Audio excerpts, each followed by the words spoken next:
Scholars university দুজন মেয়ে হেঁটে যাচ্ছিল, এর মাঝখানে তারা হাসাহাসি করছিল। সে সবসময় হাসাহাসি করতো। তার দুটা মেয়ে তার দুটা বয়ফ্রেন্ডকে ফোন দেয়, এটা নিয়ে কিছু কথা কাটাকাটি হয়। ক্যাম্পাসের সামনে কথা কাটাকাটির মাঝখানে প্রক্টর অফিসে নিয়ে যাওয়া হয় তাদেরকে। প্রক্টর অফিস থেকে সুন্দর মতো প্রক্টর বডি মীমাংসা করে দেয়। মীমাংসা করার পরে দুজনের দিকে চলে যায়। তার কিছুক্ষণ প্রক্টর বডির মাঝখানে দুজন ছেলে পিয়াস আর মেরাজ, ওরা প্রক্টর বডির অফিস রুমের মধ্যে তারা হুমকি দিয়ে থাকে। তারা হুমকি দেয়, তোরা বের হ, আমরা তোদেরকে দেখতেছি। ওরা কিছুক্ষণ পরে খাওয়ার জন্য বের হয়েছিল।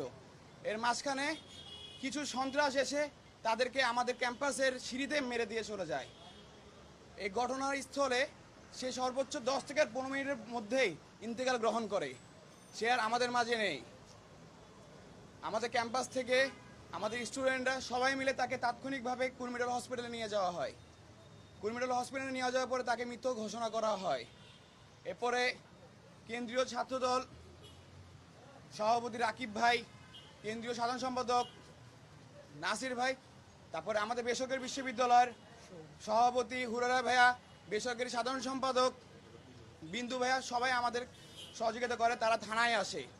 আমাদের ভার্সিটি কর্তৃপক্ষ থেকে রেজিস্ট্রার স্যার আমাদের সাথে থানায় যায়। থানায় যাওয়ার পরে স্যার, তারপরে ভাইয়ারা সবাই ছিল, তারা শুধু একটা কথাই বলছে, যেন সুষ্ঠু তদন্ত হয়ে থাকে।